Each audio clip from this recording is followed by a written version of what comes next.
Like a lot of RV people, I've headed west for the winter. If you are too, or you're ever planning to, I'm going to give you my tips for how to survive real desert camping and what to expect.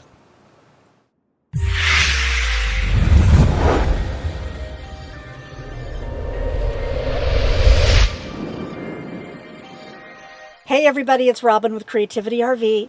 As you can see, I'm already out boondocking in the desert, which I love. Every year around the fall winter, I head out to the California or Nevada, Arizona area so that I can boondock, and I love it out here. If you've never camped in the desert before, it's amazing. It's peaceful and quiet. The weather gets really great. And the stargazing is amazing. But there are some things that you have to do to be able to survive camping out here. And I'm going to give you my best tips to do that and tell you what you can expect. Of course, the biggest thing if you come out before the end of November or you stay past the spring is that it gets hot out here. But I have several hacks that you can use to keep the heat down. The very first thing is when you pull into your campsite, point west. If you're like me, your rig has most of its windows on the north-hand side. So what happens when you point west is that you get this natural area of shade on the patio side of your rig. So you don't need to put out an awning or anything. You just get this big area of shade. Right now it's about 88 degrees out here, but in the shade, it's 73. The second tip for surviving the heat in the desert is to take care of your refrigerator. Now, most RVs have the fridge on the opposite side from their patio, like mine is. So when I choose to point west and all of my windows are facing north, that means my refrigerator is pointing south, and so it bakes. And just heads up, if you're new to the desert, everything on the southern side of your rig is going to get warm, so don't store anything in those cabinets like chocolate chips or oil or something that can actually go bad in there. Because of this, you actually want to protect the heat that's getting to your refrigerator. When you don't do this, you can actually hear your fridge laboring. And what happens is, during the day, everything will melt. If you have a freezer coming down from the freezer, it will pool, and then at night it refreezes, and you cannot keep anything stored in your refrigerator for more than a few days because it just goes bad. Having to go from hot to cold all day and night, several days in a row, will just kill everything in there. What I do is when my refrigerator is pointing south in a hot climate, I cover up the outside wall with Reflectix. It makes a huge difference. You can see here that I put up the Reflectix with just some clips and some duct tape. If you want to go the extra step, you can actually cover that whole side with a tarp. Just make sure that you're not blocking the vents on your refrigerator because that's dangerous. The third tip for surviving the heat is that you have to put up Reflectix on the entire southern side of your rig during the day, or a blackout curtain. If you're in a Class C or B, like I used to be, you want to separate the cab of your vehicle from the living area in your rig with like hanging blackout curtains. You can go back in my playlist and see how I did that with some command hooks. In this rig, of course I don't have to do that, but I had a lot of windows to cover on the southern side. Putting Reflectix up makes a huge difference in the heat.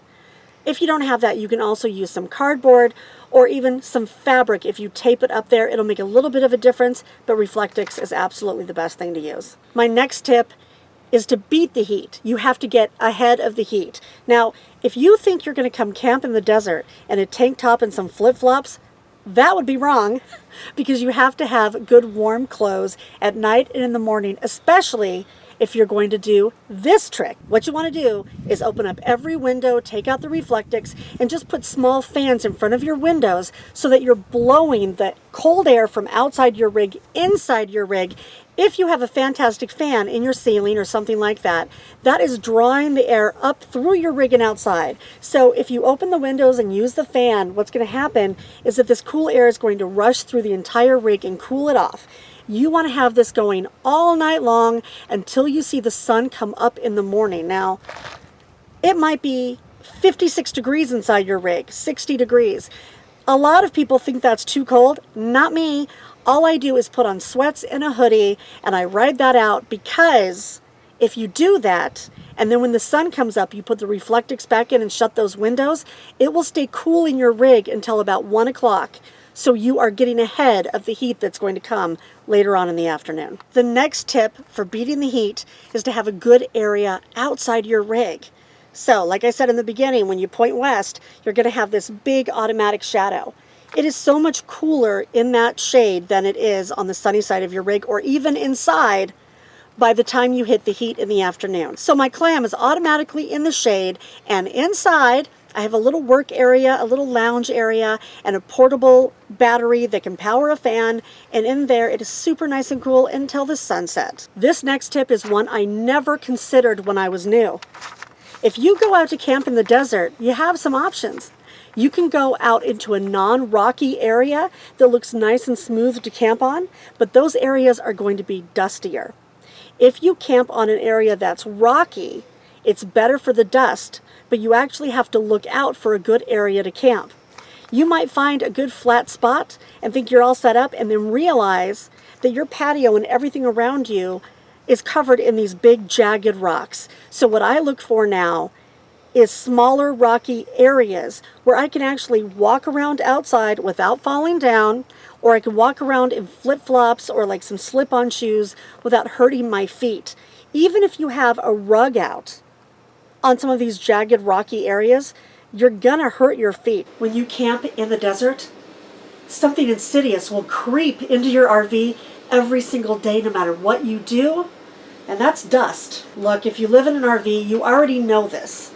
Dust will get in everywhere because we have the fans on the ceiling that suck in the air from the outside, which means dust, and it comes in and settles on everything. But camping in the desert takes the dust to a whole new level. When I got here the other day, there were some windstorms. My doors were shut, my windows were shut. I checked the slide seals and everything looked great, and still I got this much dust in here. One thing I learned is that you just can't dust with like a cloth that doesn't pick it up, because then it just hangs out in the air. So personally, what I use, trusty hand vac, and if you guys haven't used this gel stuff, I have it on my gear page.